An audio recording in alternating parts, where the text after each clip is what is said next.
uNkulunkulu ungekho Baba wethu onamandla onke ezinsukwini zethu zokuphina sesifanele uNkulunkulu sikubabaze njalo uNkulunkulu namandla Baba wethu ongcwele uyakhazimula kuze bephakade igama lakho lizobatshazwa namhlanje layizolo belibatshazwa uNkulunkulu ophilayo nasemandulo bekuyilo naphakade kusazoba yilo Baba wethu ongcwele siyathandaza egameni likaJesu wena wethu inkosi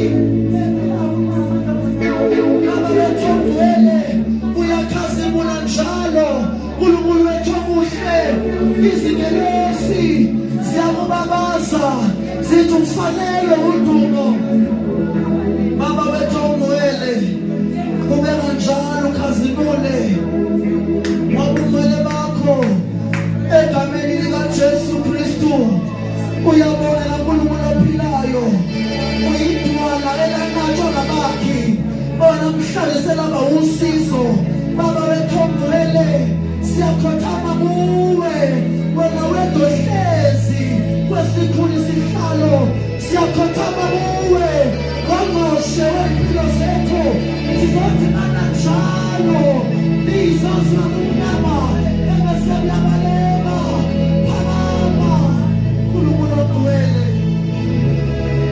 we worship you Lord we worship you Lord we worship you Lord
Sibingelela abazalwane egameni lika Jesu. Amen. Amen. Bazalwane sibingelela egameni lika Jesu omiphambi kwenu. Ubaba ukhulekane Ncwane. Ngumntwana kaNkulunkulu. Mangithi ngubaba ngisho ukuthi ubaba wangane. Nezawuzaba. Mina ngumuntu omusha ngenhliziyo. Ngimusha kakhulu mina. No phrase abalungu. Hayi. Mangathi nje Fraser asigijime sisuke eMaritzburg siye eThekwini ngenyanga. Ngizama ukuveza ubusha bami bazalwane. Angakhala thayingeke. Ngeke kanti ngizale bana. Siyabonga abazalwane. Sibingelele abazalwane bonke abaqalayo ukufika. Nabangaqali singajwayele ukuba nabo nesikhonza nabo esikade sabagcina nje siyabonga abazalwane namukelekile nonke sibungelele ubuholi bebandla babunyathi ncake inkosi siyabonga uNkulunkulu bazalwane esibusisile ngani ukuthi silusele ibandla libe ilento eliyona. Amen. Ubaba uzwane ke bazalwane akekho use Cape Town useyincebo international. Sizozwa nje sethu eSwazini ungekudala ngawuyapi. Siyambonga uNkulunkulu bazalwane. uNkulunkulu abazalwane ubanikeza imandate yomhlaba wonke. Amen bazalwane. Amen. Siphinde ke sibonge nabafundi bethu abakhona the students from TUT bazalwane ngiyazi sengiqalile ama-exams abanye bayabhala kusasa. So it's our wish as well. Last week besithandazela as we prepare indaba zama-exam abathi already started ukuthi uma qala ama-exam nibhale kahle siyakhona uNkulunkulu uzoba nani kakhulu kukho konke. Spill uNkulunkulu uzoba nawe mzalwane we-Cape Town. I was dropping here sometime ngithi yabona ngoba e-Cape Town uyolanda umsebenzi uma uye-Cape Town usiyabuza la ePetrol. Sizokukhulekisa mzalwane ukuthi uNkulunkulu, it's very difficult to get into a job market. Ukufunda yeso ungafunda ufunde uphase. Isifiso sami ngani nonke ukuthi ningasisoni ngokuthi nanifundelani. Kubuhlungu kanjani ubone isithombe sakho se-graduation lapha sibhala sithelwa zintuli usaba kuthiwa ngena apho ufaka ngapha nangapha kungalungi kuze kukhuluma abantu abadala kodwa ngathi kunento ekumele sikwenze leyo wena. Angithi washo ngasekhaya ukuthi usuyakholwa ne kodwa manje into zakho ungalungi zize zekubuyisela izinto sowadlula kuzo yabona kuze kuthi hayi man kodwa kunobaba osizayo ngaphana yabona uma ngalokho uzuma market manje ngizwe phela kwamasipala engabe kuphi ukhishwa intshontsho thizeni ukuze uthole umsebenzi. Sengikhulumileke naye nansi nemali engina hamba yekho uyabona nje uyibona ungena esimeni esicompromiseayo ongazi ukuthi uyophuma kanjani. So umkhuleko wami bazalwane ukuthi uNkulunkulu aniphumelele lezo bazalwane khona umthandazo wenziwa uJames bazalwane athi ngiyanikhulekela ukuthi uNkulunkulu aniphumelelise ezintweni zonke. Kusho njalo aniphumelelise kumo njoba niphumelelise kumoya but aniphumelelise in everything. Nebazalwane amen. So siyambonga uNkulunkulu siyakholwa uzobuya noma ke ususe Cape Town because we believe njoba niyabazalwane you are the planting of the Lord. For a season you are here with us. As you grow, you graduate, God is going to take you and plant you somewhere. One day you will be inviting us, telling us we are getting married. Now usuhlale East London, somewhere we never thought ungahlala khona. Abanye bazothola umsebenzi phesheya. Receive it in faith. Ungakholwa, ungazi kanjani. Yeah, phela ukholwa specialize lapho ungazikhona ukuthi kanjani. Indawo ke yokholwa, ukholwa specialize in impossibilities. So siyabonga uNkulunkulu ke bazalwane umama wami muva usebenzile hlanzeni umamnyathi lapha sinabazalwane nasesosha uzobona zobona asizokuthumela qala ungakababoni uzobe qala babone bafike la uba bona hawu bayakholwa hayi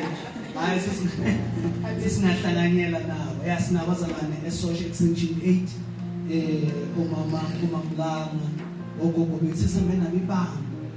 So siyabonga uNkulunkulu. So thank you everyone bazalwane who isikhathi ikakhulukazi ama students yona mawubhala bazalwane ungazi ukuthi ungalokhu uqolozeleni nencwadi izisho nekhanda lizelisho kade uyibhekile lencwadi awukushawa umoya kodwa enza yakhe ungathi ungalokhu ubheka incwadi kanti akusangeni nalutho nasekhaya.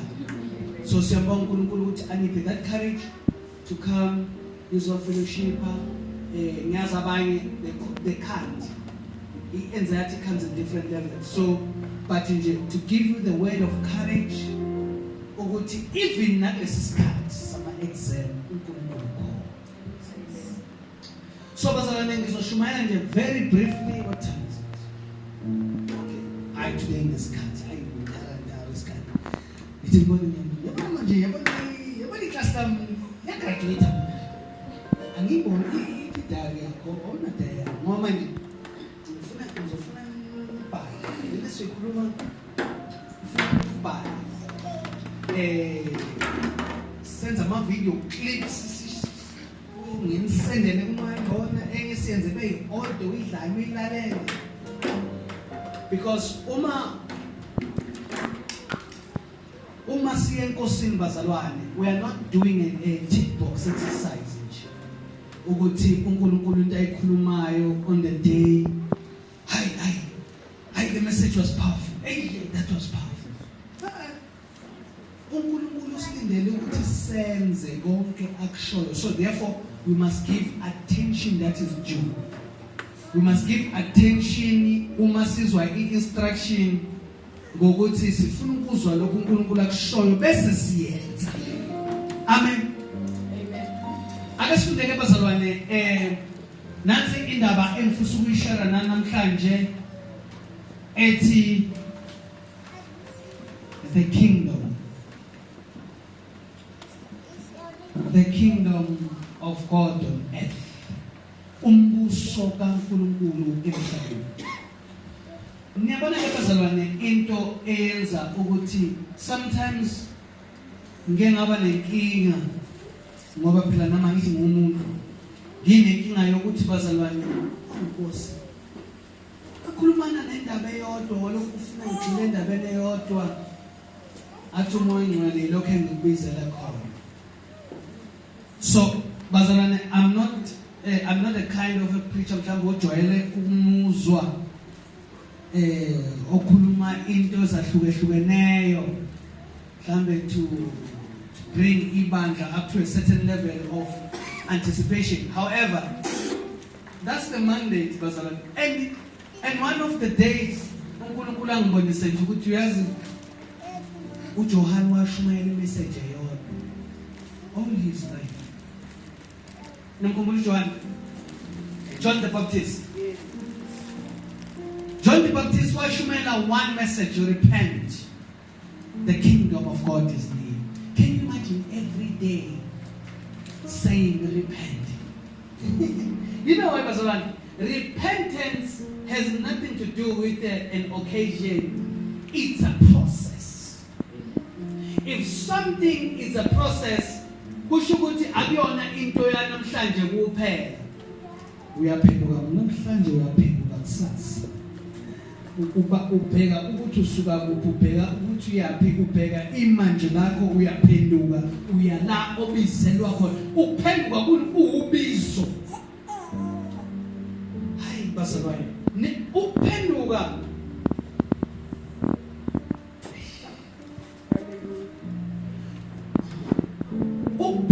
ukuyiselwa lapha ukhona before kumuntu emhlabeni. Amen. Ukuphenduka ukuyiselwa kwi-original form of authority of humankind. Ungacabanga ukuhamba ukubuyela la. Ake sifunde Isaiah 9 verse 6 to 7, 2 verses. Funda ngiyangosnya.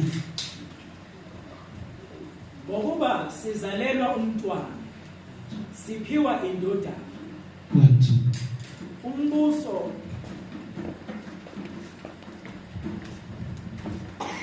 verse 6. Ngokuba sizalelwa umntwana, yes, siphiwa indodana. Yeah. Umbuso uyakuba semahlombe akhe. Negama lakhe liyakuthiwa umluleli omangalisayo. uNkulunkulu onamandla. Uyise ongunaphakade. Yes. Inkosi yokuthula. Umbuso uyakuba mkhulu ukuthula kungabi nakuphela. Ehlalweni sobukhosi sikaDavide nasembusweni wakhe ukuze uqiniswe usekelwe ngokwahlulela nangokulunga kusukela manje kuze kube phakade Ukushisekela kaJehova sebawuthi kuyakwenza lokho.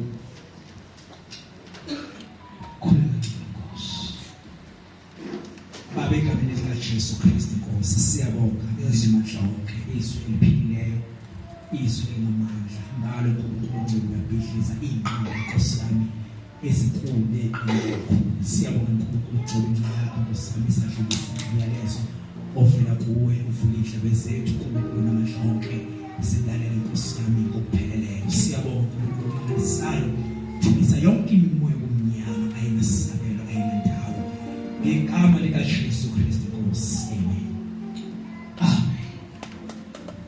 Cha bazalwane ke indaba yami ayinde kakhulu but ingalenda nebazalwane. Uma ufunda iBhayibheli la bazalwane kuprofetwa ngoJesu kuthiwa sizalelwe ini umntwana senzani saphiwa indodana. Amen. Ngamanye amazwi indodana ayizalwanga is the spirit Amen. of God in the flesh. Ngisakhuluma umzalwane John chapter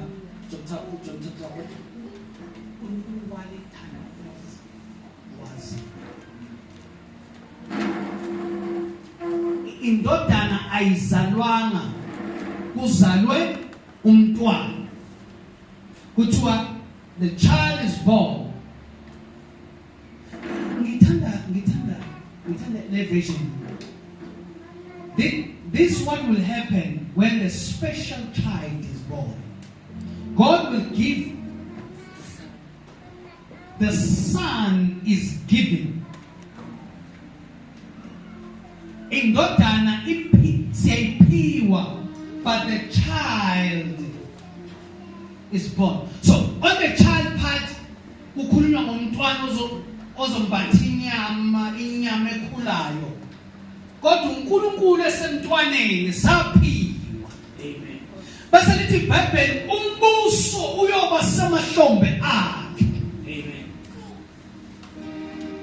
The Prince of Peace. Amen. Manje ke bazalwane, listen from lama verse la sizwa inhloso yokuzalwa kaJesu ukuthi uzalelwa ukuzomisa umbuso kaNkulunkulu emhlabeni esakhonjwa ngesiprofeti.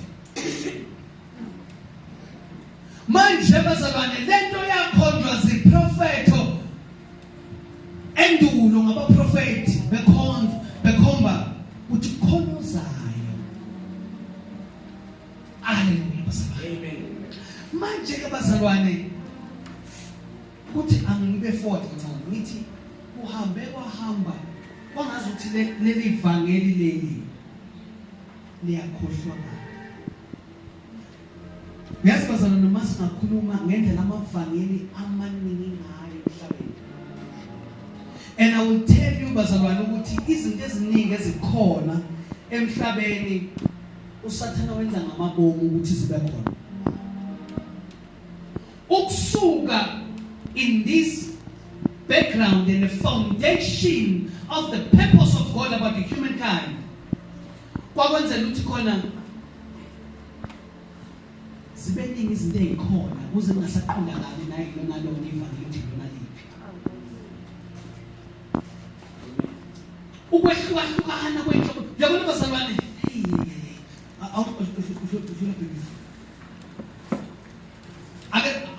funda Matthew chapter 3 verse 1 to 2. Matthew chapter 3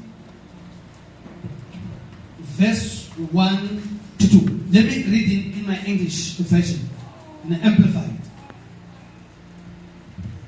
Verse 1. In those days there appeared John the Baptist preaching in the wilderness desert of Judea and saying, repent, think differently, change your mind, regretting your sins and changing your conduct, for the kingdom of heaven is at hand.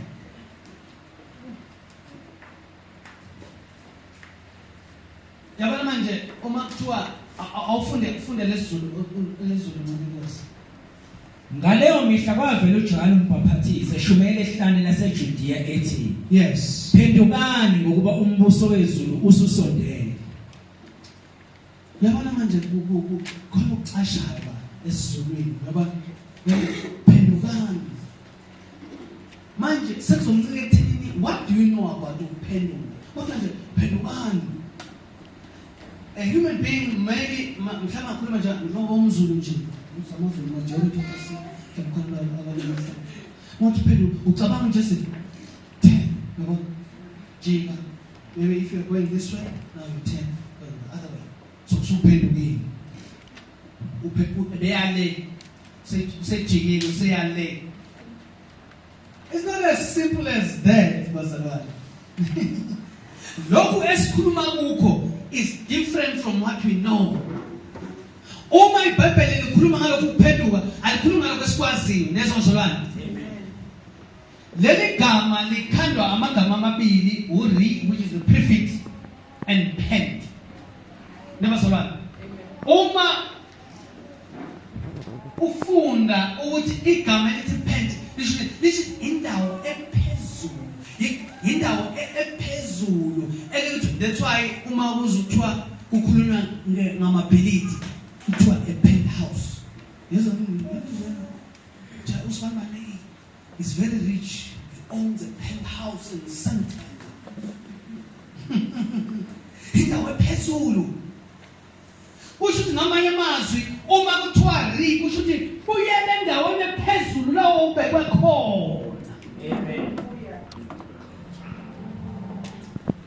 Now the question is, between now nendawo ephezulu akuyona into yakusasa uthi usufikile.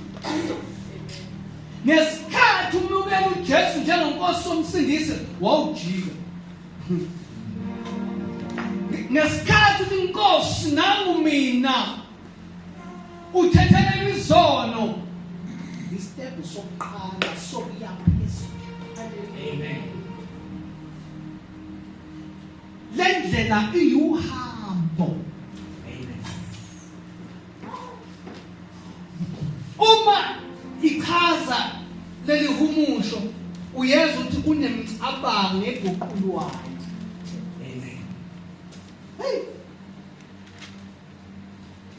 Kunokuthethelelwa kwezono nokushintsha isimilo somuntu. Amen. Ukuyiphatha kwakhe, ukuzibuka kwakhe, indlela yakhe ayihambayo. Hallelujah. Amen. uJohane esehlane ngelilanga wavakashelwa lithi iBhayibheli machaza lolu hlobo labo lithi ubabiza ngama-brood of vipers. Elithi iBhayibheli lesizulu lithi inzalo yenyoni. Uma ekhuluma nabo uthi ngitshela ubani ngokuphenduka. Sebefikile ukuthi sibhabhathise nathi. Sibhabhathise nathi. Angithi amamezela. Phenduka bayafika. Mabefika uthi hey inzalo yenyoni.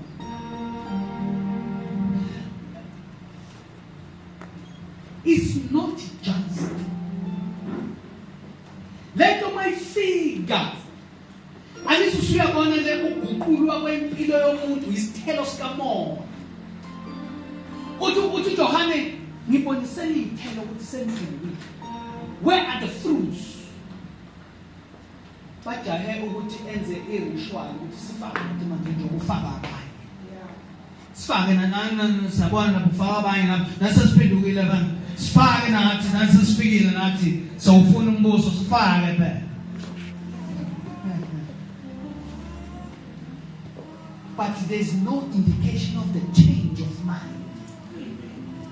You look at the conduct and you say, but you say I must baptize you, but where is the change of mind? Where is the change of attitude and the change of conduct? because akekho umuntu onamandla okuyishintshela yena uyashintsha. Amen. Ukushintsha wena isithelo sophuma yikho sesikhiqizwa olongaphakathi kwakho. Esingufakazi bokuthi kumele hallelujah. Amen. Nani ivangeli? Ivangeli lasendulo abaprofeti abakhuluma ngalo. Ivangeli lombuso kaNkulunkulu. Amen. Elithi iBhayibheli uyoba semahlombe akhe. Amen. Sufile. Amen.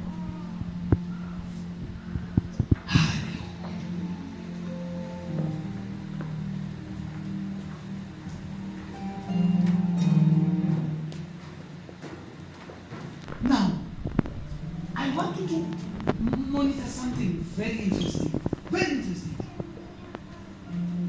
Look at the sequence of events. How ukuthi uNkulunkulu consistent kangaka, ukuthi uNkulunkulu ulandeleleka kangakanani ekukhulumeni into eyodwa. One thing. Full. Matthew chapter 4. Money. How? Listen, the other week, athi ngisho uJesu uqobo lakhe kwamele ayobajajiswa. Nekhumbula? Amen. Emfuleni. Lithi iBhayibheli ke wathi ngokufakwa emanzini lithi mighty qhamuka uJesu embona uJohane athi angifanelanga nokuthinta umchilo wezihlangu zakho. Athi angikwazi athi no kwenze kuze kungifuzisele. Kwenze kuze kufakazeleke. Is the scripture. Angithi basalana. Amen. Ampaphathize. And then we hear iBhayibheli lithi kwase kwaba khona izwi lazwakala. Likhuluma lithi lona uyindodana yami engithokozile iswini. Bisho njalo ngikho. Yes. My full usuthole ncane 4:23. Yes. uJesu walihamba lonke elaseGalile efundisa emasinagogeni abo, eshumayela ivangeli lombuso, ephulukisa abantu ezifweni zonke nasebuthakathakeni bonke. Isaiah ukhulume uthi uyeza athi sizalelwe umntwana sephiwe indodana umbuso amahlumba akhe, the Prince of Peace. Ashumayela uJohane ehlane where we started athi umbuso kaNkulunkulu usufile phendukani. Ngikhuluma ngegospel, one gospel. La esifunda khona uJesu uyaqala uyashumayela, starting to preach. Those who study the theology and scripture and everything, they tell you ukuthi uJesu washumayela approximately about 4 years, minimum 4 years. We said maximum 4 years. Isikhathi abekelwa sokuthi waso akwanga isikhathi eside nebazalwane. Mara washumayela kwamela ashumayele into eqoqekile structured okuzokwazi ukuthi ushumayela ini. Amen. I wonder bazalwane if anyone and the preachers nabafundisi abathile abakhulu ngakumbuza ushumayela liphi ivangeli. What gospel are you preaching? You will hear 1,000 answers. Kwa laba bashumayela na osundula. Masabu sundu ushuma kwa la sihlezi khona kwa yena uma eshumayela usifundo silindele ukuzwa into entsha every day. Angithi bazalwane unomhlanje akhuluma ngalokho nalokho singaqali nalokuqala lapho bekumele siqale khona.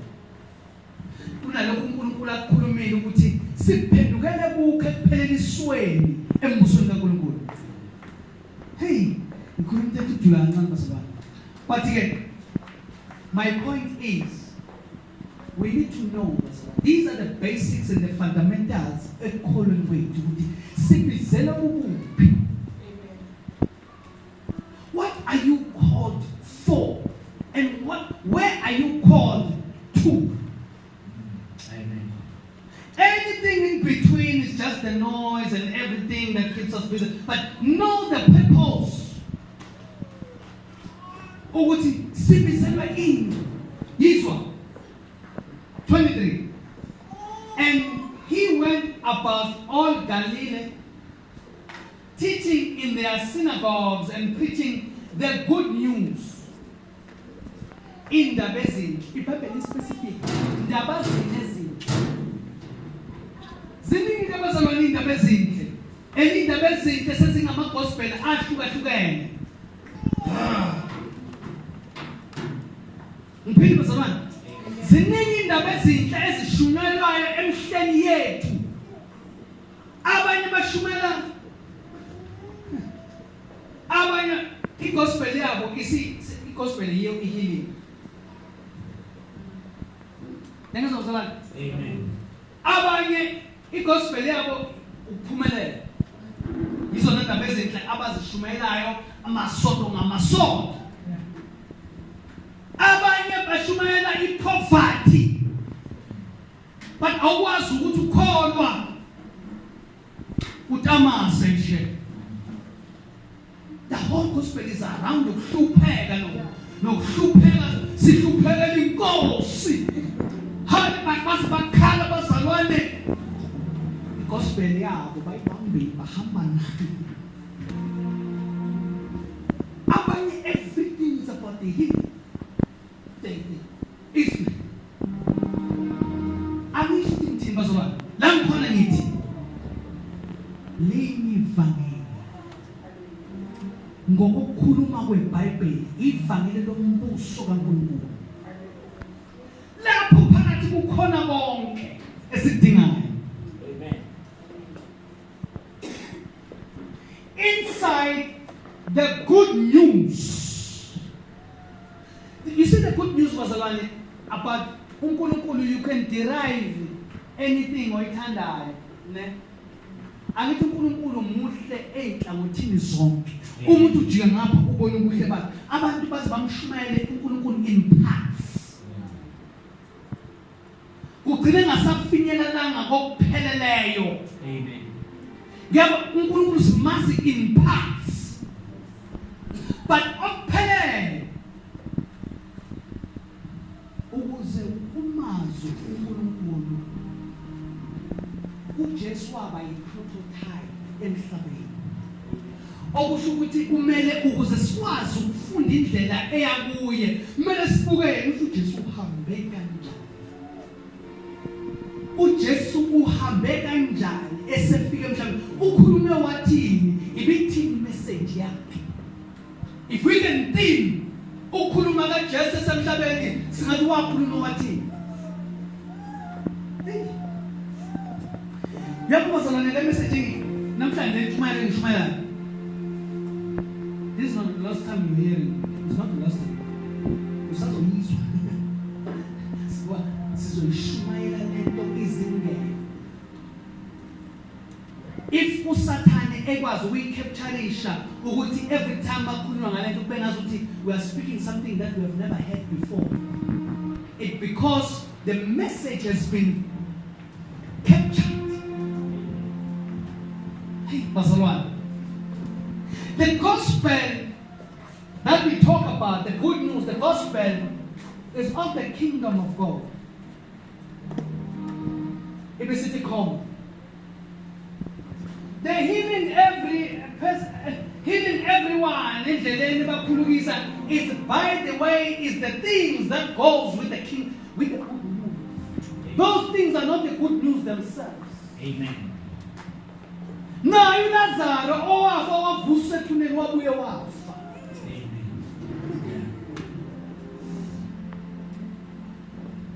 Ukuthaka nakho konke, the weakness and the infirmities and disease and the healing of the sick nakho konke izinto zasembusweni azibona umbuso azibona igospel. Amen. But ngenxa ukuthi yenze ukuthi phela it's a crowd pulling. Bona kubekisa abantu abantu baphakanyiswa.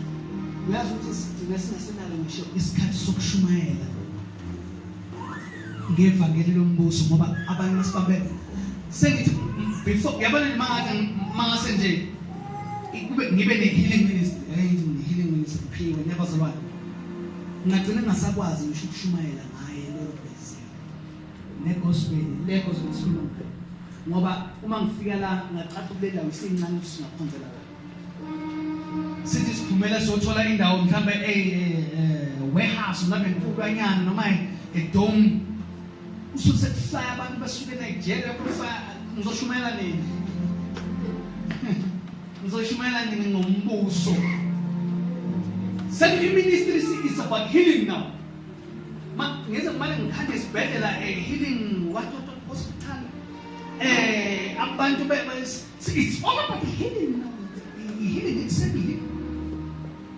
Uma kuthiwa la masikhonza labazalwane mangibeke izandla nonke abantu kumala ngithola umsebenzi. Everything igcina sekuyiyona gospel leyo. Ngizobazalwane angisho ukuthi bazalwane lesi ngikhuluma ngazo izinto ezimbinezo ngizama ukuveza ukuthi kunezinto ezenzakalayo zokukholwa ezigcina sezintshontshe ukubaluleka kwevangeli sabizi.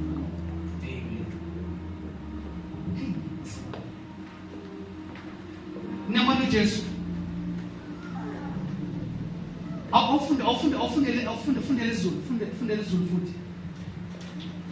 uJesu walihamba lonke laseGalile efundisa emasinagogeni abo eshumayela ivangeli lombuso ephulukisa abantu ezifweni zonke nasebuthakathakeni bonke Lonke iGalile.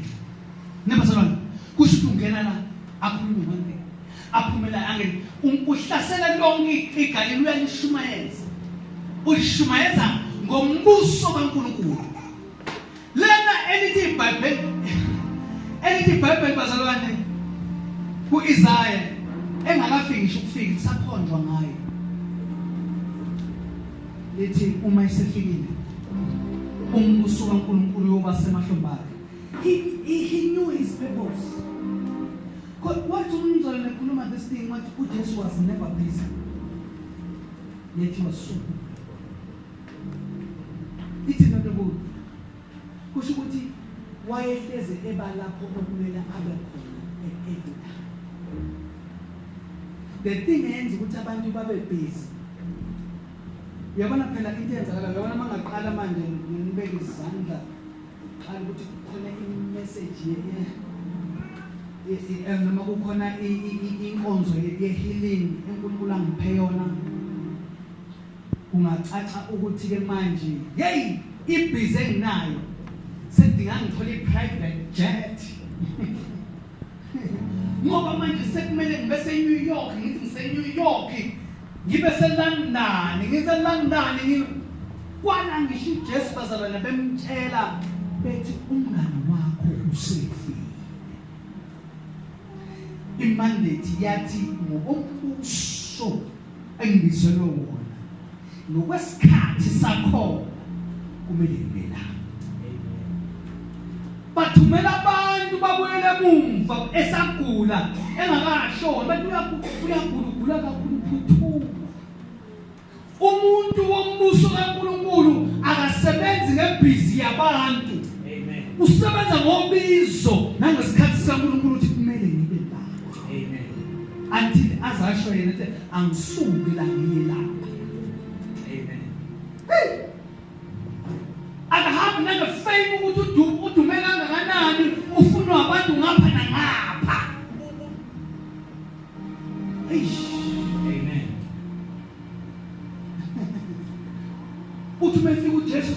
but we let's blame but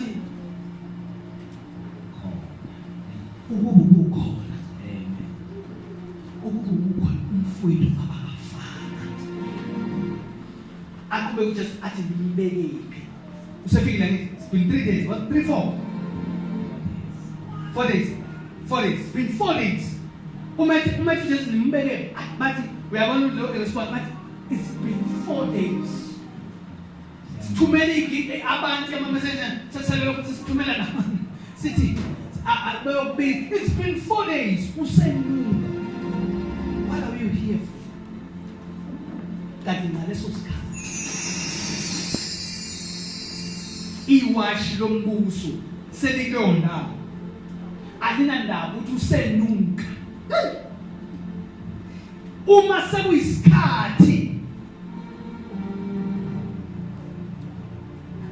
iwashi lenkulunkulu alinandaba ukuthi usenuka ngoba uJesu sekuleyo ndawo ekumele abe ukuthi nimelephi amen kube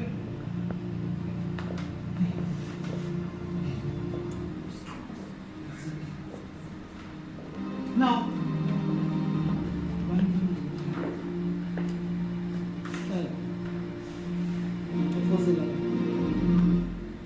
now quickly anizokhuluma now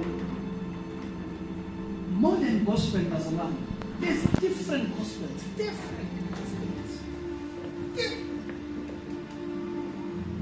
uthola bazalwane abanye bagxile prosperity gospel it's all about yeah you pray and if you pray this sinner's prayer uzokwenzeka ukuthi and this gospel bazalwane is very much on that kind of material blessings it's just all centered around that ukuthi ukubusiswa angisho bazalwane kurong ukuphumelela sibizela khona ukuthi siphumelele futhi leli vangeli lombuso ngelihambe basingaphumeleli because that cannot be a center of our gospel. Now amavesi awufundwa agxilwa kuwo khulunywa ngokuthi esibizela ukuthi siphumelele kumele uphumelele wozothola into zakho ke receive ngikho bazalwane ngikho kuyelena yabani I'm okay if bazalwane it's a session nje uNkulunkulu uyasisiza umuntu but abazalwane politics iyona crowd pulling selling point yevangeli lakho niyazwa bazalwane ukuthi ivangeli lethu selime ngokuthi ngempumelelo nento itholayo eshunyelwayo every day it's about prosperity and prosperity and prosperity that to the point ukuze ivangeli lombuso lingabonakali kuba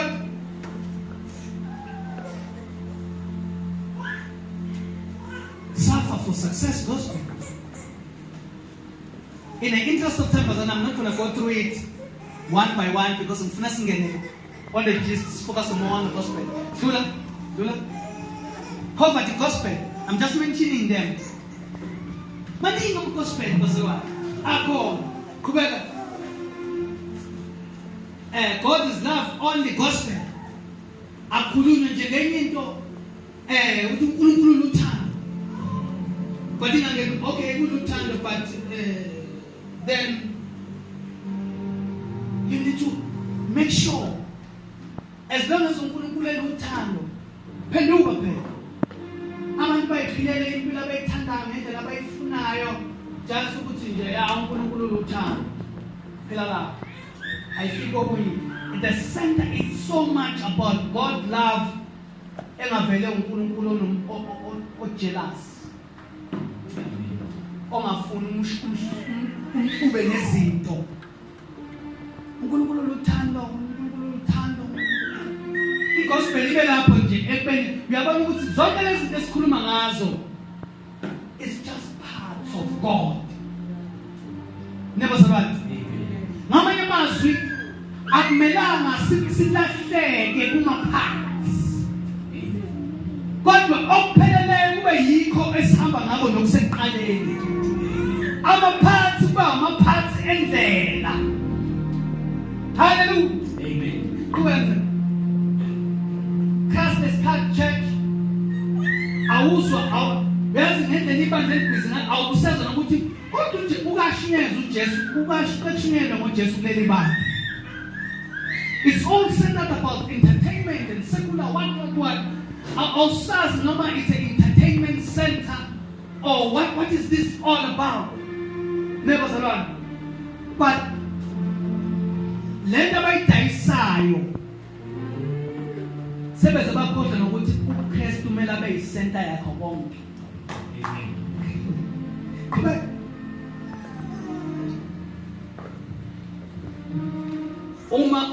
This comes from different researches bazolwana ngohlobo lamavangeli esinawo. Uzwa nge-therapeutic gospel, uzwa nge-formalist gospel. Uyabona lapha ukukhulunywa khona ngesimbatho kuthiwa i-volunteer kumele ligqoke kanjena mangenzekanga kanjena therefore everything is about the rules and the rules and the rules. If uma ukuthi ulimele khona into hlala lapha emumva. Yabona it's all about the rules to the point ukuthi ama rules that is meant to serve the church. Sekuyiba baseva ama rules ngoba imithetho yabaphula bo.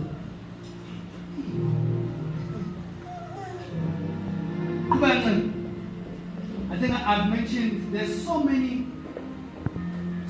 gospels. I'm not going to spend too much time on that one. As you can see, the mystic gospel, the knowledge and the wisdom gospel. Now, let's go back. Sing it now. Because I have more interest with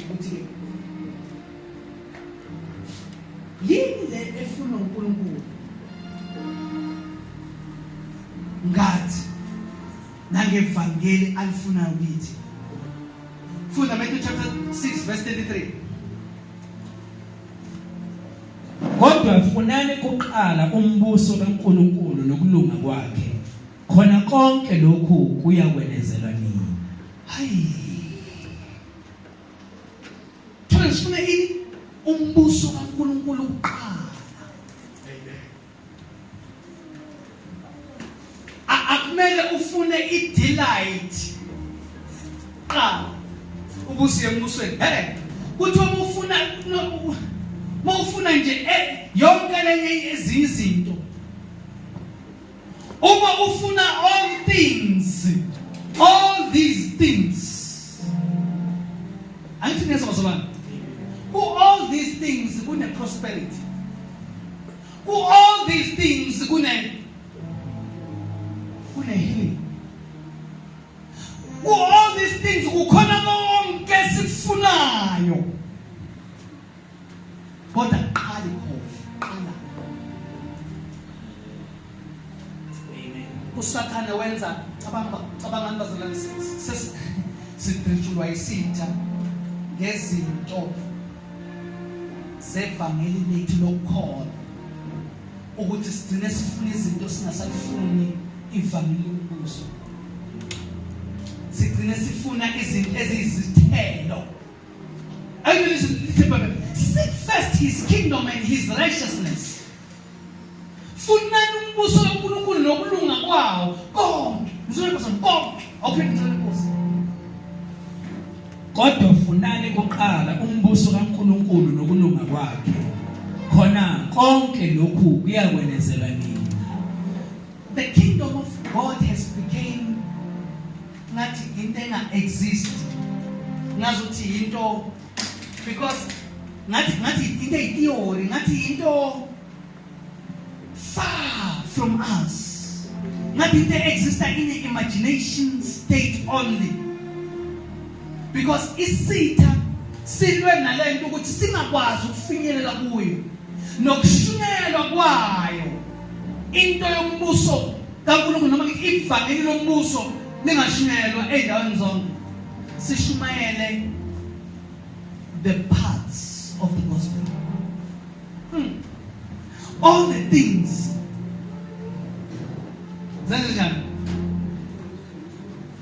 All these things will be given. Ngamanye amazwi thina singabokunikezwa zonke izinto ezifanele. Impumelelo, healing, konke, prosperity, konke, you can call it, you can name it. Hey, bazalwane. Okwethu ekumele sikufune umbuso. Qhubeka.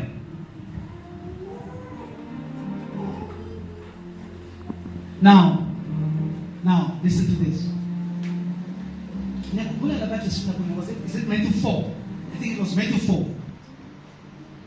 Do you recall? You were writing, I know you were writing something. Those that were writing. Remember? What did the Bible say? They said, oh, Jesus wahamba igama lonke lomsana. Eshumayela ivangeli lombuso. Njengoba Johane ememeza ehlanu. Jesus took it upon himself that he moved in all the Galilee. Amasinagoge all. Hey, bazalwane. Fule ngikos. uJesu wayehamba imizi yonke nemizana efundisa emasinagogeni abo, eshumayela ivangeli lombuso, ephulukisa izifo zonke nokugula konke. Hallelujah. This is a different chapter. Same. Look at the consistency and the sequence of events. Lapha esifuna Matthew 4 bethi eGalilee, ne? Is eGalilee lonke. Now, la esikhona ithi Jesus went about all the cities and the villages. Uhambe amadolobha onke nendawo zasemakhaya. Eshumayela ivangeli lombuso. Eshumayela kumasinagogo ememezela, proclaiming the good news. Amen. In bracket gospel. The gospel of the kingdom. We're going to get deeper into this, so that we will see why does he get into my... Why ivangeli lombuso li specific kangaka kuJesu ukuthi ashumayele lona lonke. He could have preached about healing. And you believe in me. If you believe in me, you shall be healed. That was not his priority. His priority was the kingdom. Because it needed to be delivered. Amen, bazalwane. Eshumayela ivangeli lombuso emadolobheni onke. Usithi bazalwane ivangeli ebeshumayela, you can think it. Yabona obhalayo bazalwane uthi ndiwayishumayela. He can think as a hamba amadolobha namadolobha, he was preaching one message. And I can tell you, namungangena on YouTube, on TV networks, gospel TV networks, you always hear different gospels.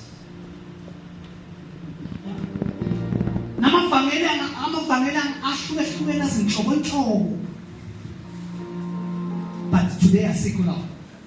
Secular. Angithi uJesu ufuna umlandele eduze. Unyathele lapha nyathele khona.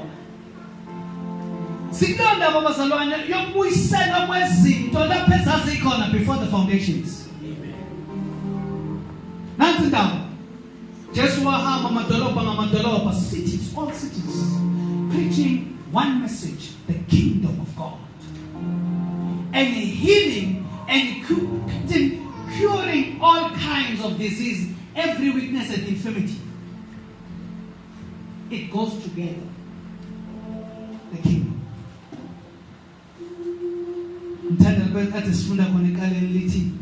Seek first the kingdom. Oh,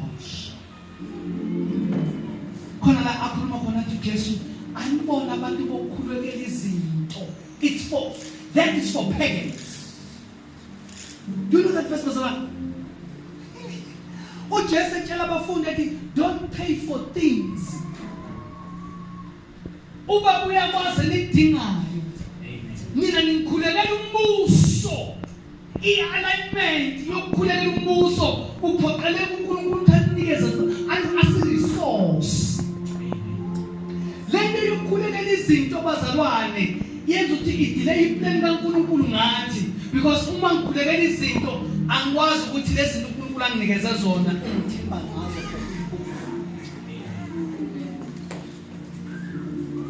Abazalwane sinje inenxa ukuthi ivangeli lombuso alishinelelwanga besebengena. Ethi iBhayibheli athi uJesu mina ngiyisana. Ngesikhathi nje ungena utshela uJohana uma ngingena embusweni. What does that mean?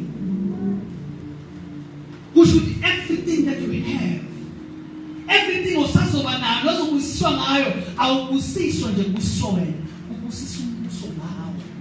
Amen. Spirit usazoyekhetha lo msebenzi ozayo. uNkulunkulu uzobusisa enough ukuthi ubusise wena, ubusise necebo lakhe ngawe nabo bonke basekuzana kwakho. Into eyenza ukuthi kubambezeleke ukuthi wonke umuntu yabona uma ungena emsebenzini kwenziwa i-induction oqashwa indawo kuthiwa ke ama-benefits alahamba kanje, ama-hours okusebenza ame kanje, singena ngo-7:30 siphuma ngo-4, kwenzeka ukuthi manje la ekholweni kwakumele kwenziwe le induction le esikhuluma ngayo. Manje bazalwane into enzakala wonke umuntu obusisiwe uyibusisekela yena. Wongulayo uyicabangela yena ukuthi kumele ngalithola kuphi usizo. We are so individualized and fragmented to the point ukuthi it delays the will and the purpose of God ngokuphila kwethu. Well,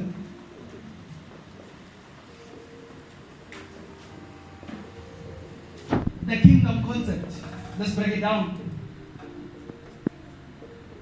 The law constitutes the standards and the principles established by the king himself, by which the kingdom will function and be administered.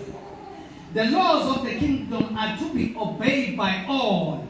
This is in action. Including the foreigners residing.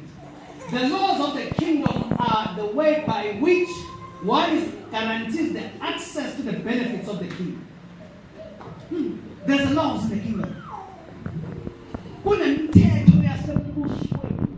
That governs the kingdom.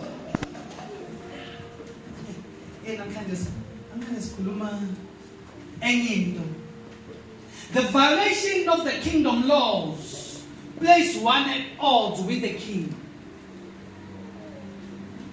The violation of the kingdom laws. There's no kingdom without laws. Because that kingdom will be a disorder. Umthetho, ngizothi umbuso unemthetho yawo oma uyiphula ogcina wena citizen ungamukeleki kahle embusweni. We'll get there. The laws of the kingdom cannot be changed by the citizen. Sisuke sa introducewa evangelini lokuzenzela lokho okuthandayo uma ukuthi wena khona yakho ufuna ukwenza ukuthandayo. Embusweni kunomthetho.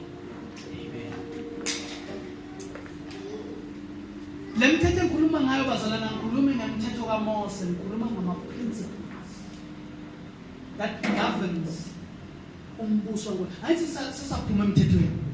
We are living in a dispensation of grace. Abantu be-grace gospel uma ngakhuluma ngomthetho usibuyisele emuva kwi-Old Testament baba uMnqanga, Mose No, you were not inducted well.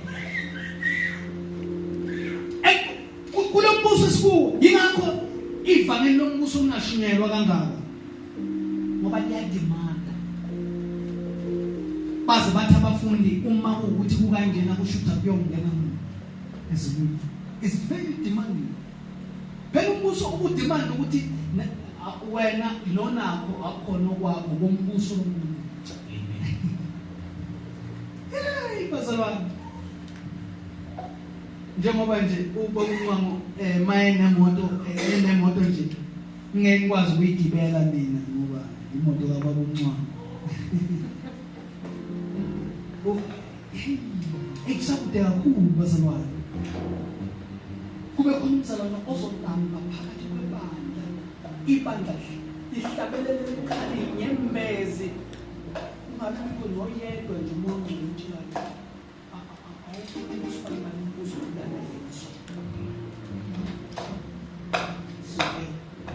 Zongani indaba yombuso uma ungacomply kulelo zwi usuphulile umthetho ngoba hey basaba kweyindawo ebafundisa uIsrael uNkulunkulu efundisa uIsrael ngombuso ukuthi kubo uma ngizila ukudla zila wena ukudla uyithele umlotha namasaka wenze njani ukhuleke kodwa ifridge la ukudla kwakho uthathe uphe ihambe nabadlali.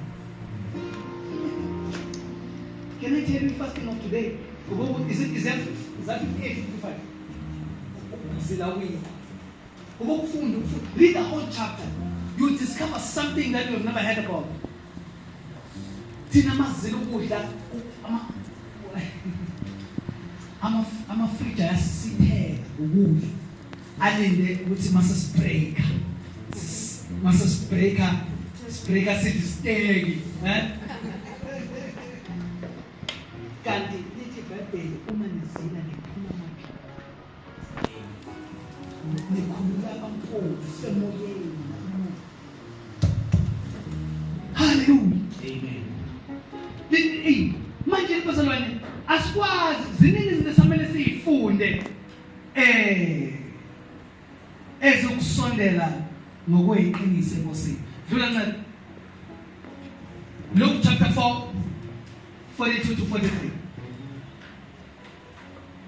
Funda ngeNkosi. 42 43. Yes. Sekusile waphuma waya endaweni eyihlane. Izixuku zamfuna zaze zafika kuye impela zambamba ukuba angamuki kuzo. Kepha wathi kuzo nakweminye imizi ngimele ukushumayela ivangeli lombuso kaNkulunkulu ngokuba ngithunyelwe lokho. Awumanye. Uthini uJesu? Uthunyelweni shumayela ivangeli lombuso. Swing. Ufunde is John chapter 1. Yes, it's John 3. This is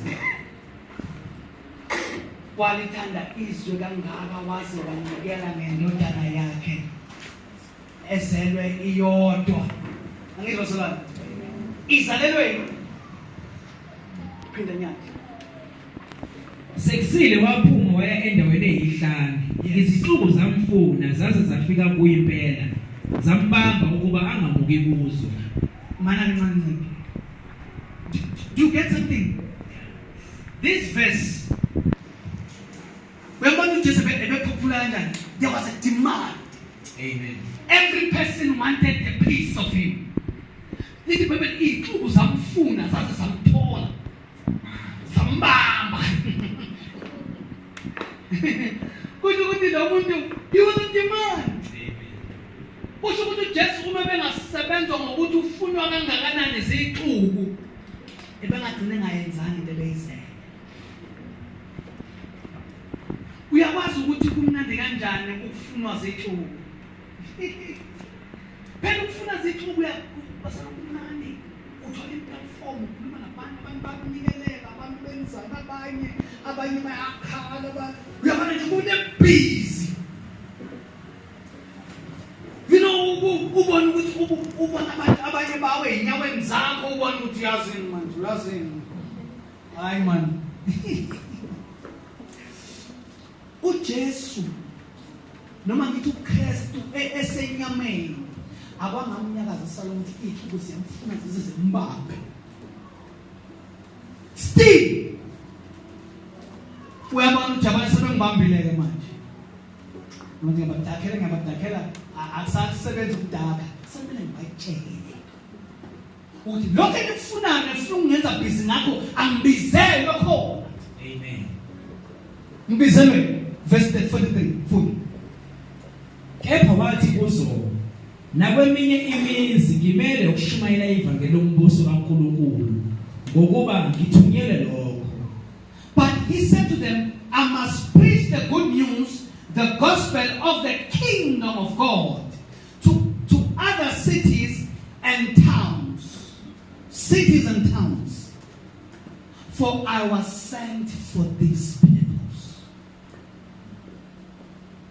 We're going to unpack this when we're talking about the systems of the world. Why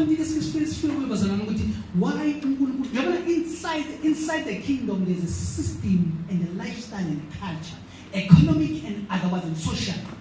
Amen. Inside the kingdom. So uma singakhulumi ngombuso kaNkulunkulu sizofika kunini kulezi zinto. Hey, Barcelona. The economy of the kingdom is not the same as the worldly economy. There's an economy of it, and you must unpack it for everyone. Socially, economic trade. How does almost dictate on trade? Almost prosperity and how does it work?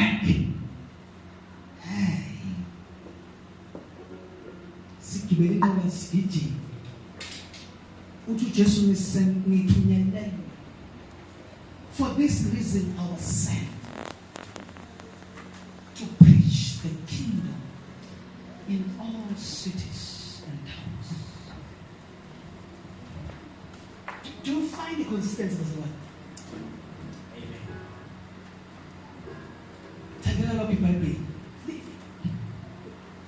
Just as sky. The Bible couldn't tell you all one message. Amen.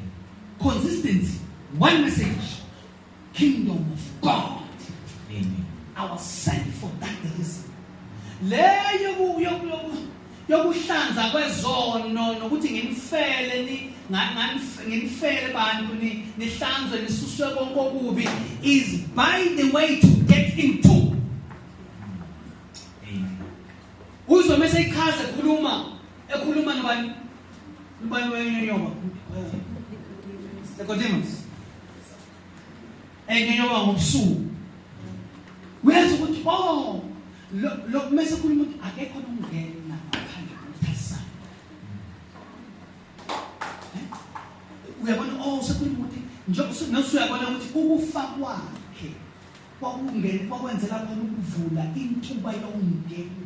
But the whole thing and the purpose why he was sent for the kingdom of God. Amen.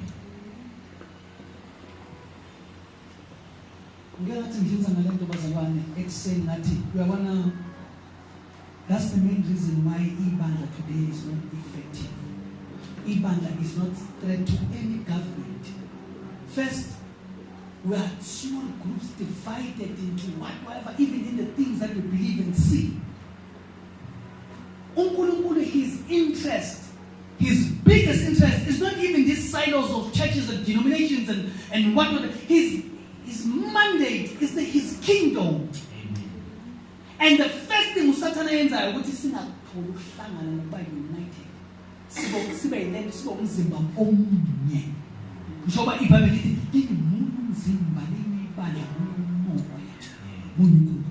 Amen. It's for that reason, verse 1. isitha sazikudala abasakude. Because Barcelona, there's a power in numbers.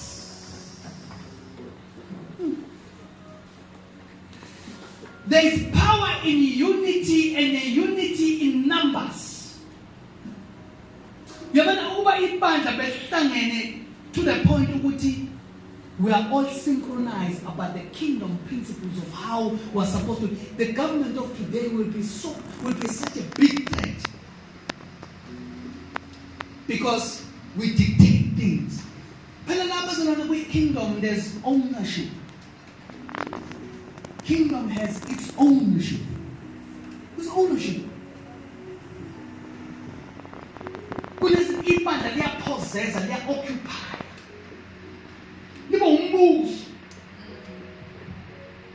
The reason why today the authorities bakhathazeke mhlambe ngoShembe noma uLekhanya. Those are the religious groups that really move them that much because of the numbers. Abantu abakholelwa into yodwa abaningi abayinqwaba ne they are forced ukuthi uzobona nje ngoba sekuma elections uyobona uRamaphosa begqoka umjivanyana omhlophe ehamba ngenyawo lento kwaDlakazi kuthi hawu ulandwa amavote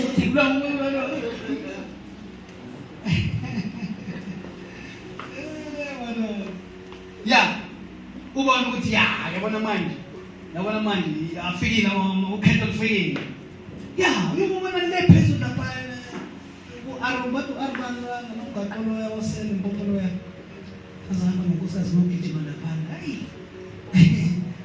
ubona lapha nakolakanya lapha ukuthi the power they have idlula the body of Christ because abantu abakholelwa uMkhwebo irrespective of what yini abakholelwa kuyo but abantu abahlanganiswa ipurpose eyodwa bahlanganisa amandla bakho ne-planning yakho ihlangene.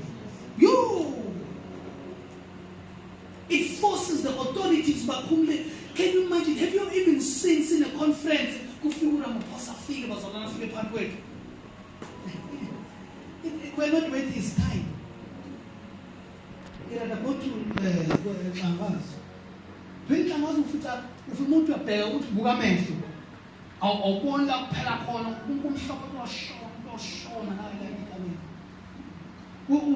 Nakona lapha etathini ezathile abagcimani. The power of the numbers and the unity. Ngiyabona one of the Ramadan noma uyini manje sebemileke lapha bayathandazwa abazi ukwenza njani. Kune security entourage ya president.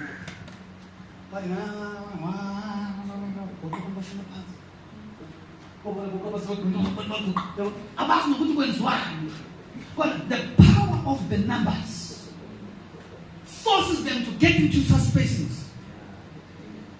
Thina nje uSathane uvela wenza nje laba ngeke baze bahlangana. Laba bona laba. Ivangeli lombuso lomhlaba. Can you imagine? Will be a threat to the economies of the world. What's the show this is? Asikwazi ngisho nokwenza khona manje ngathi ngizama ukwenza conversation ukuthi usontolini wena ubani umfundisi wakho hey mawuze uthi awusonti isonteni ngisonta kulo conversation ethi bamfishana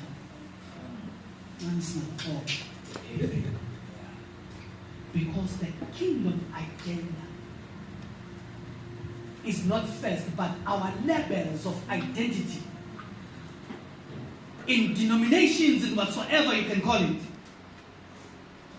Of late isengene nelo yamalokali ngikhuluma nabasebenzi yamalokali ke manje iJipis Town yini ukhonza lokhalini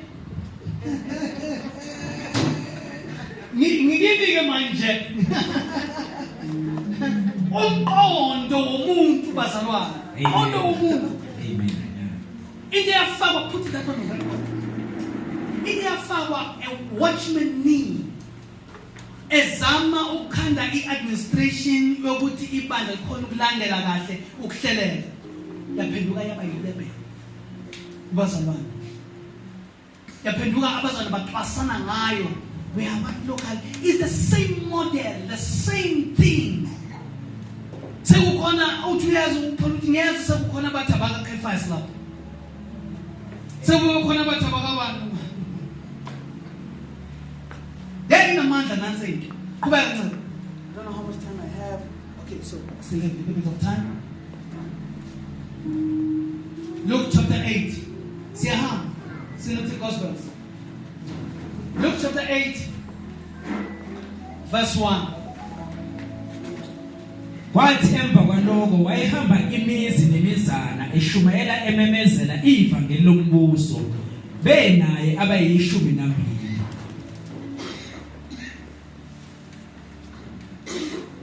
Consistency.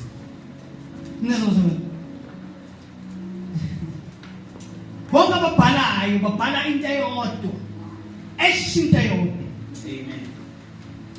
Soon after Jesus went through towns and villages, preaching and bringing the good news, the gospel of the kingdom of God. The 12 apostles were with him.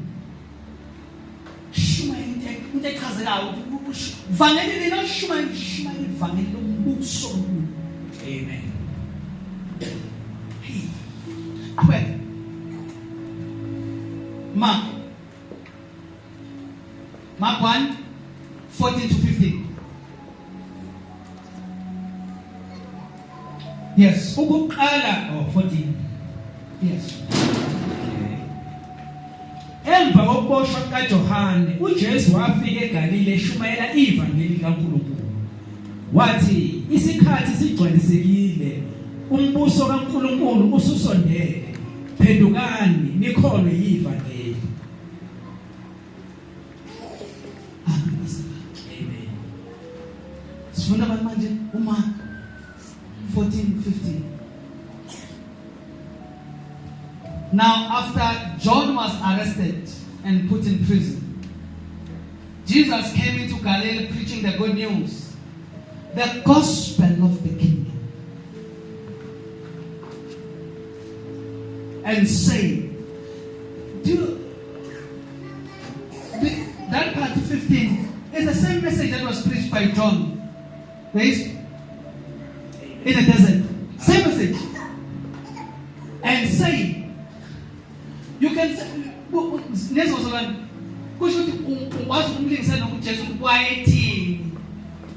that's what I like about it.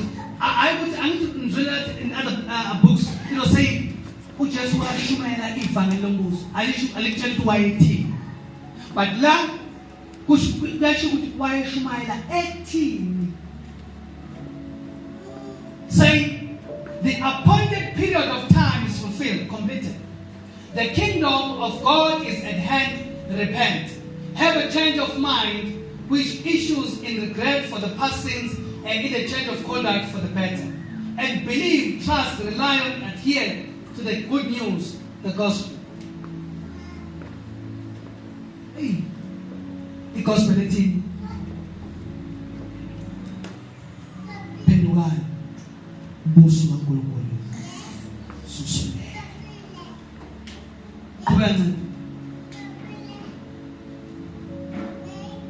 Luke 4 verse 18. The Spirit of the Lord is upon me. This happened.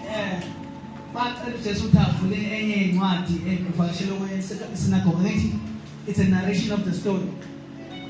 Listen to this. The Spirit of the Lord is upon me because He has appointed me, the anointed one, the Messiah, to preach the good news, the gospel to the poor. Provoke something. But again, it's good for today. He sent me to announce the release to the captives, the recovery of sight to the blind, and send forth as delivered those who are oppressed, who are downtrodden, bruised, crushed, broken down by the calamity. bazalwane, lesi statement lesi is building up to the next one. Esizongena kuyo. Yini lo Jesu ayekhuluma ngayo? Because this kingdom concept bazalwane is still a very mystery. Ngathi sikhuluma into elo, but ngifuna ukunaka ukuthi why Jesu athi ivangeli lombuso kaNkulunkulu must be preached to the poor. To interest you, it's because at the time izinto ezinhle nezibukekayo nezithandekayo was already designed by the social stratification system. Social stratification system. Nathi siphila kulo manje. Lento ekhuluma ngama-class. Kuthiwa the poor, kuthiwa class, the middle class, the upper class, the elite, the the pyramid. Ngamanye amazwi uJesu la bazalwane uzile uthi ngizodestroya i-pyramid. Amen. Yokuthi abangcono abahlala phezulu abathola izinto ezingcono yize nento eqala ngaphansi igcine phezulu. Amen. Kahle kahle iqhamuka phezulu kwayo. But iqala angithi bazalwane lento lena bazalwane.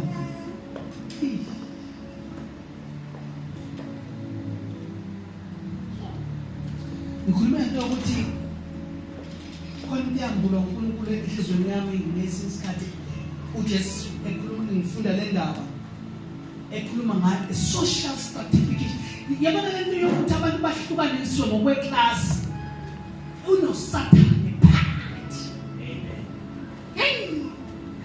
Yobona bazalwane ukuthi i-class lithandeka kanjani. Mncane Scott class. Namhlanje I'm breaking news for you, to you. As much as it's designed to be made, it was never designed by God. Amen. In other words, it was never an intention. It was never a God's intention to be who are designed structurally so to be poor.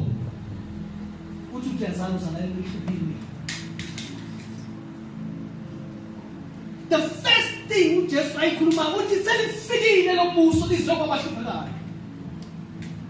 because he had to destroy and level the ground. Can I tell you the sad news? The sad news ukuthi abazalwana abangene kulo ivangeli benga introduced ngevangeli lombuso ba indathwa. They come with a pyramid system in the things of God.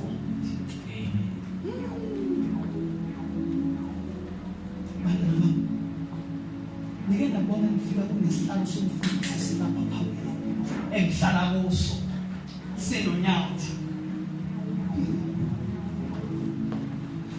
It's just by revelation. Lezi zinto zithandeka zikwi-subconscious. Uthi movula amehlo sezicapture. Uyazi ukuthi I'm here to release the captives. Yeah. We are kept. Uyazi ube sejele ungazi ukuthi usejele. Ukhofethe izinto inspired by the spirit that is not coming from God. Kube izona oyithandayo lezi aphilayo nezibonakala zisesitayileni. Hey, ngeke ngathi lezi khathi wonke umuntu useyithanda. Yabona i-title esanikezwa yona. Let me just break it for you. Yabona i-title esanikezwa yona uNkulunkulu ukuthi kuthiwe singabantwana bakaNkulunkulu. Amen. I-title uma ungayifaka eceleni kwegama lami ningathokoza umntwana kaNkulunkulu bakuncwane. Kodwa opposite is happening today. Ngizixalela ngathi uDr. Ncwane noma umpostoli Ncwane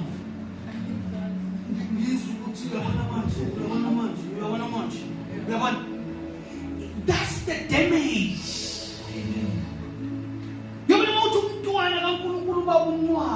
You speak my identity from where I come from. Amen. Before I was here. Lezi zinto ezincane nezingasho lutho izibalulekile than the spiritual identity.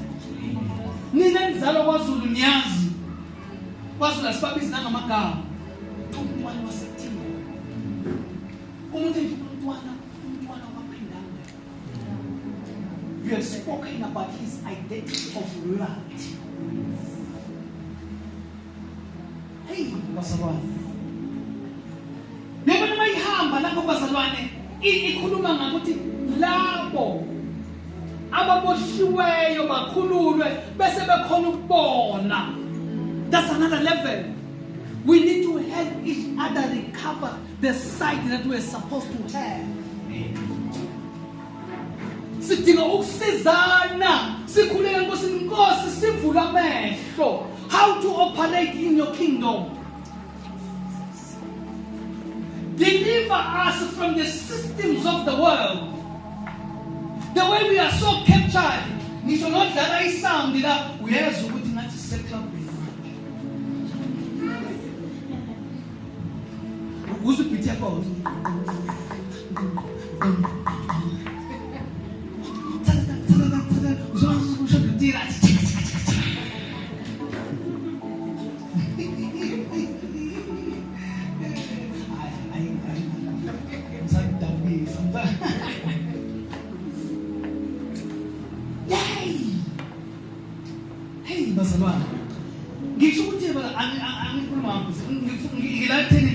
Everything that we must do, it must be inspired by the Spirit.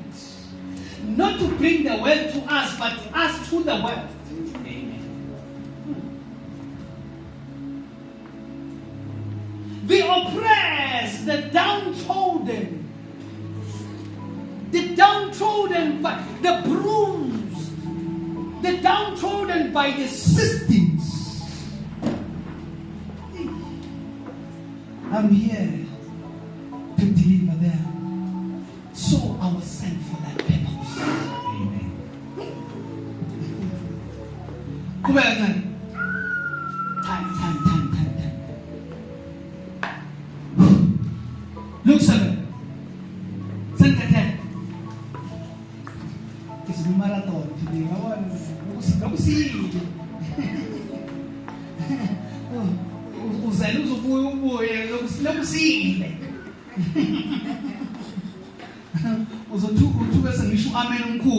Yeah, but again, Luke chapter 7, verse 22. Yaphendula yathi kuwo, hambani nimlandise uJohane lokho enikubonile nenikuzwile ukuthi izimpumputhe ziyabona, izinyonga ziyahamba, abanoxhoko bayahlanjululwa, izithulu ziyezwa, abafileyo bayavuswa, abampofu bayashunyayezwa ivangeli. These are the characteristics of the kingdom. uJohane kufika isikhathi la angithi nizwile ukuthi lapho ukuthi uJesu waqala emva ukuthi uJohane aboshwe uJesu waqala washumela ivangeli kuwo wonke amadolobha nekhulu. Uthembe boshuthi uJohane uJesu wangamvakashela ejele. John was offended. He started asking himself,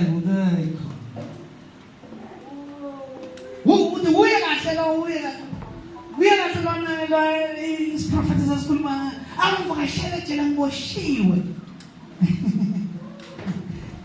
but listen to the response that Jesus. Usathumela abafundi bakuthi ngicela niye kuye. Nembuzo ukuthi unguye yini? Emva kokuthi ebhajatisiwe kwaba khona iphimbo elizwakalayo emkhathini lifakazela. Kodwa namhlanje mayise sejela lasakhona. Uye.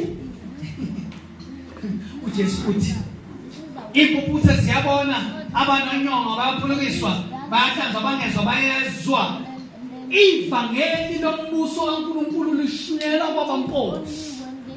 Amen. If he's a man of revelation, he will know what I'm saying, because it means God is about to release the word. Instead of that, mina nguJesu azama ukuzichaza ukhuluma into identity of his birth and purpose. Amen. Nekukhuluma I'm called and said, I was sent for this purpose. Amen. So, njengoba umuntu kamoya kumele idonsa kumoya idecode ukuthi ithini lento engisho kuye, akamnikeza impendulo straight. Uthi impuphutho ziyabona. Abangezwa bayezwa. Abangaboni bayabona, abanonyongo bayahamba. Nevangeli lishunyelwa.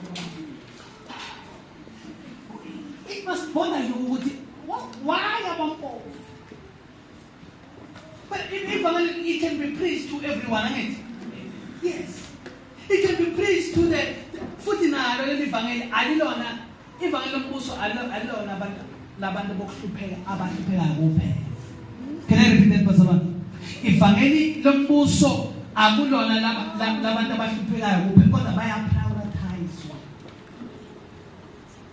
Ngenxa yokuthi they've been downtrodden by the system of the designer, the architect, the main architect of the system that we are operating in, the devil himself. Ukuthi kube khona uzalelwe enhluphekweni abaye bazalele kuyo. Yazi umuntu ohluphekile akashumayezeki kahle. Ngicela ukuthi umuntu momfuthi elambile elambe esisulu before umshezi wekhululezi siba. Uma kwenzekile ngamfita elambile uzomshumayeza. Waba naso strength sokuthi alalele. Ngikhuluma ngama-laws of the kingdom. Sengena but angisungena ngicela. Amen. Nahamba ningamnikezanga lutho. You have destroyed what you stand for. Nathi unkosi busise. Senibonile ukuthi njoba nithi inkosi busise uzolala idlampu uzolala iphuza amanzi. Akulona. Akakulona. Akulona lombuso lelo.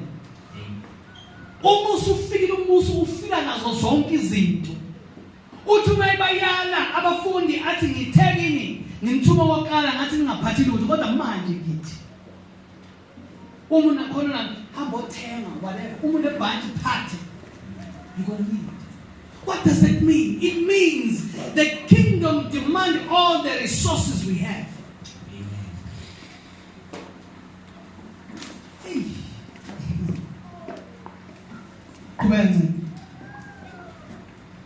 Okay, I'm wrapping up in the next 5 minutes. Matthew chapter 10, 7 and 8. Nisakhona. Ekuhambeni kwenu shumayelani nithi umbuso wezulu ususondele. Phulukisana abagulayo nivuse abafileyo nihlambulula abanoqhobo nikhiphe amadimoni namukelisiwe ngesihle yiphani ngesihle.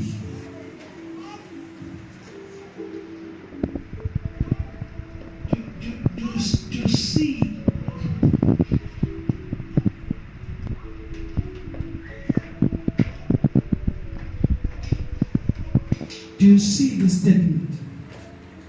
And as you go, preach and say.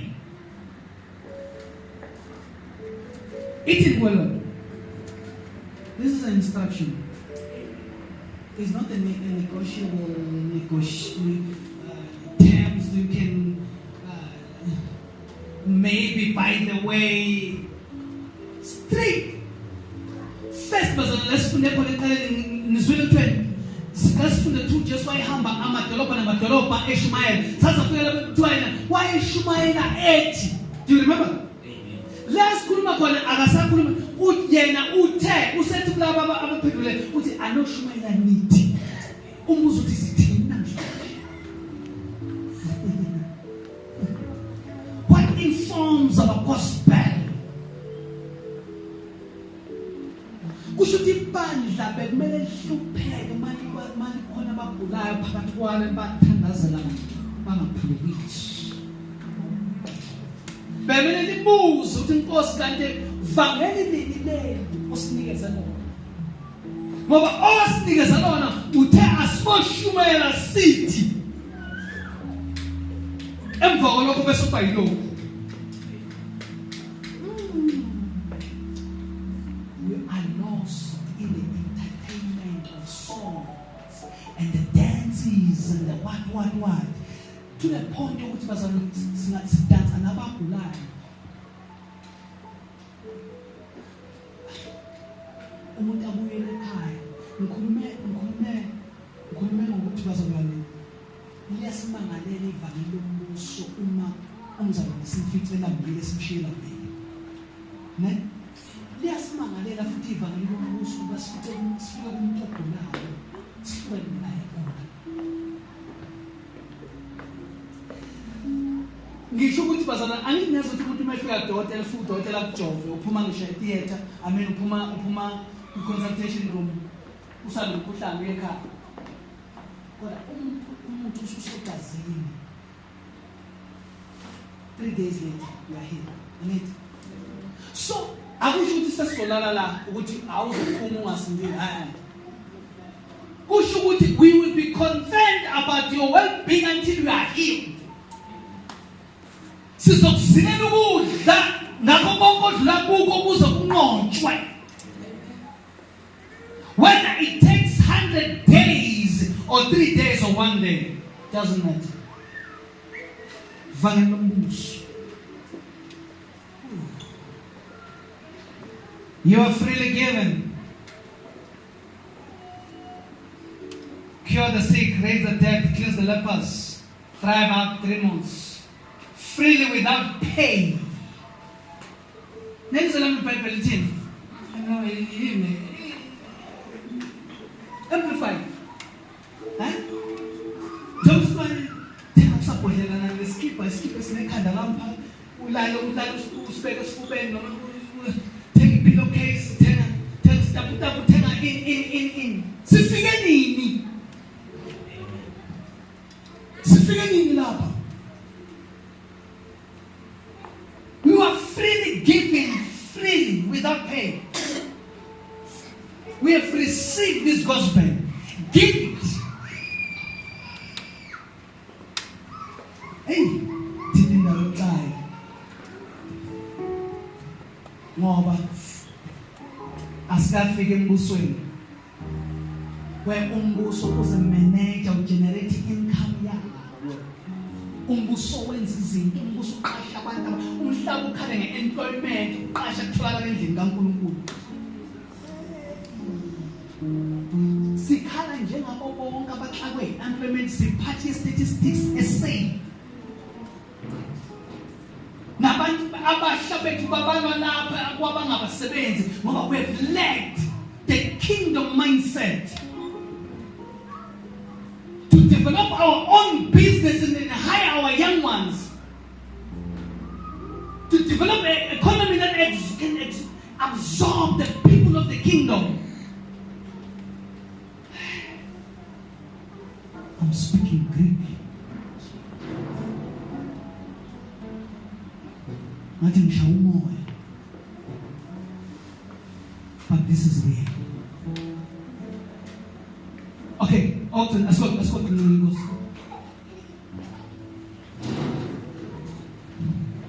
Luke chapter 9, verse 2. Funda bamnyanti. Luke 9 verse 2. Wabathuma ukushumayela umbuso kaNkulunkulu nokuphulukisa. Wabathuma ukwenzani? Ukushumayela umbuso kaNkulunkulu nokuphulukisa. Mandate is clear. Where did we get it wrong? Verse 6. Put it up. Sensus. Yeah. Bamuka ke bahamba imizi ngemizi beshumayela ivangeli bephulukisa ezindaweni zonke. Simple. Into kaNkulunkulu, into kaJesu esimkholwayo is straight. Iyalandeleka, you can follow it. I-prescriptive. Yenza 1, yenza 2, yenza 3. Khona kuzokwenzeka u4 no5 no6.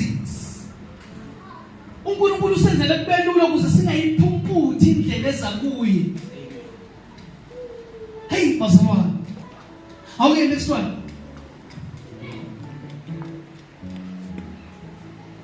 Funda ncake Nkosi. It's Acts chapter 1. Acts chapter 1, 2, 3.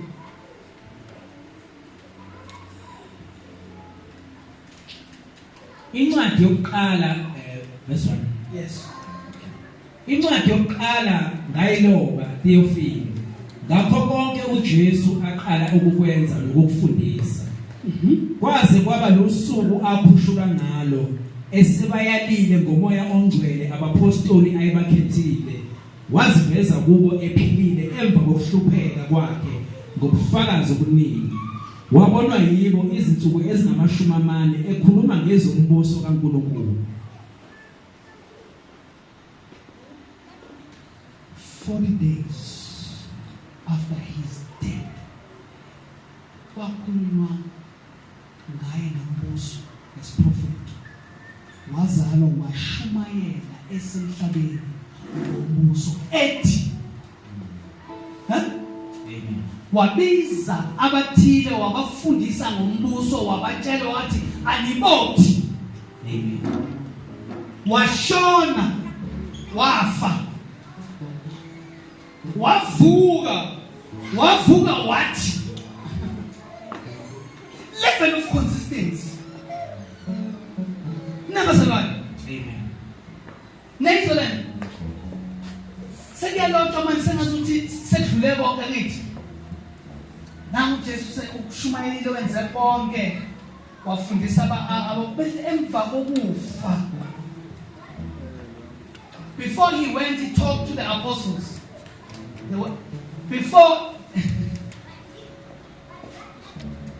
Before he went, he talked to the apostles and the chosen. With the help of the Holy Spirit, he told them what they should do. He told them what they should do. This was after his death, but he showed them that he was alive, proving it to them in many ways. The apostles saw Jesus in many times during the 40 days after he was raised from death. He spoke to them about God's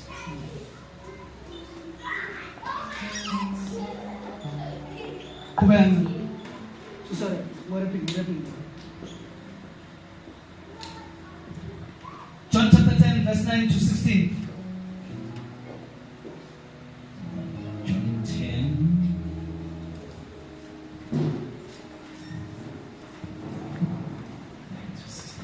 Yes. Mina ngiyisango. Uma umuntu engena ngami uyasindisa. Angene aphume afumane idlelo. Isela kalizi kungekukweba, kungekokweba nokubulala nokubhubhisa. Mina ngize ukuba babe nokuphila, babe nakho ukuchithima. Amen. uJesu akazi introduce engumbuso kodwa uyisango lombuso.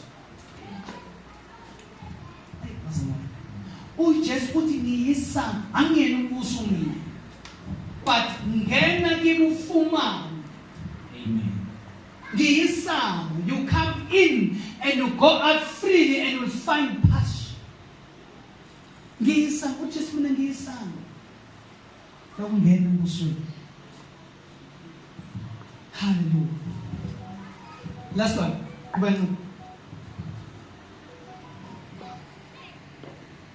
Hallelujah. Awufunde ngeNkosi.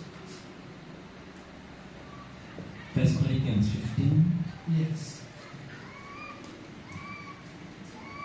From verse 1. Kepha bazali nginikhumbuza ivangeli engalishumayeza lona nenalamukelayo nenimi kulo nelisindiswa ngalo manje bambelela ezwini enganishumeza lona uma kambe ukukholwa kwenu kungabanga yize.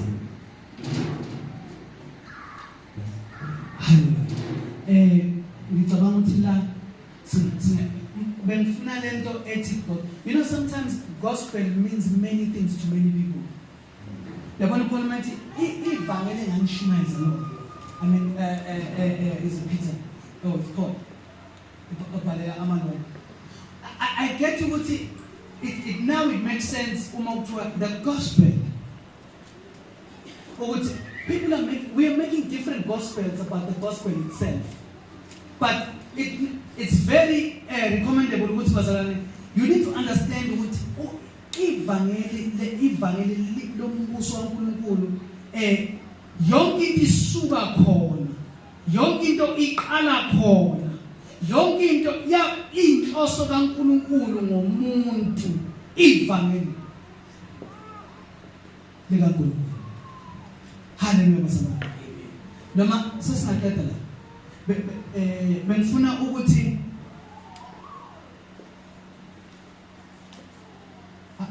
uJesu share ibandla, the first church was preaching about the gospel. And if you come and join sekukhulunywa ngegospel ungayizanga ukuthi gospel iqalephi, ngoba le gospel iqale eJohane, actually iqale uIsaiah is prophetic. Mayisifika lapha sethiwa the gospel we preached to you. What gospel? What gospel? And people make a lot of things about the gospel. The salvation itself, it speaks to the kingdom. Because salvation speaks of the gate to the kingdom. In most cases, sifika thina simela usalvation. Abazali bangasaqhubeke yonke into ekhuluma insindiso. Yeah, but insindiso is a part of it. But siyadlula. Kunjengomuntu okhulunywa ukumenyezelwa. Uma sizo promote South Africa, sithi it's a campaign visit South Africa. Sizokhuluma ngobuhle bezwe iSouth Africa. Bese abantu masebethanda befisa ukulivakashela lelizwe bese sithi uma ufuna ukungena kuzomela wenze uthola amaphepha akugunyaza ukuthi ungene, whether ivisa noma yini esetshenziswayo. To get access you must get a permission and ilapho uJesu akho. Bazalwane. So into abazalwane manje usungathinta into eziningi esizenzayo manje bazalwane bangaze babe something. Inhloso yami ngakho konke bekuwukuthi bazalwane si understand ukuthi there's so much in the kingdom and I need to unpack. And the gospel of today, it makes us sometimes lose track of what is this kingdom?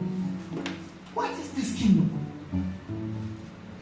Ngithe introduce in passing ngathi ngifuna kesingene into the social stratification systems of the world that are governing umhlaba enza ukuthi sizalele ebumpofini. Bese kuthi uJesu uma esithi ngize ukuba umbuso ube umbuso shinela kwabampofu. For what reason? Never survive. When we finish today, then ngiyabazalwane sizoqhubeka next time uNkulunkulu mesinikeza isikhathi. Ngibona ngikhathele manje. But enhlizweni yami I feel ukuthi bazalwane ake sibuyelele to the original thing, to the original gospel. Ivangeli lombuso kaNkulunkulu la esibizelwe khona sonke bazalwane, la okutholakala khona yazi ngiyathi nencwadi engithandayo, I'm not sure whether it's Acts chapter 2. lapha abapostoli ababefundiswe kahle ngalo ivangeli lombuso lithi iBhayibheli likubona indaba lithi bathengisa yonke into ababenayo ukuze kungabe bikho umuntu ohluphekayo phakathi kwabo. Do you know that verse? It's because uma selifikile ivangeli lombuso anikwazi ukukhoza ngokukhululeka kukhona ohamba ngesikhathi esinembono. Khuluma ivangeli lombuso. Uma selifikile ivangeli lombuso akwazi ukuthi abazalwane ukuze uthole ukuthi abangcono phakathi kwabo abangcono ngisho ukuthi abasebenza kahle noma kanjani bagcina sebe abangani bodwa. Ngisho abantu abangawazi umbuso ukuthi uthini. Abantu abazalwane bangama groups bagroup ukuthi baphumelele kangakanani. Ngiyazwa sabani? Hey. So uma sesingena kahle kuyo with time will unpack ukuthi isho ukuthini indaba yombuso kaNkulunkulu. Sisi unpack ngisho amakhodi okusebenza that speaks to relationship, that speaks to trade, that speaks to social systems, that speaks to education, that speaks to all these layers of life. Apply the kingdom of God. What are the principles that govern in those spaces? Today is the introduction. Go see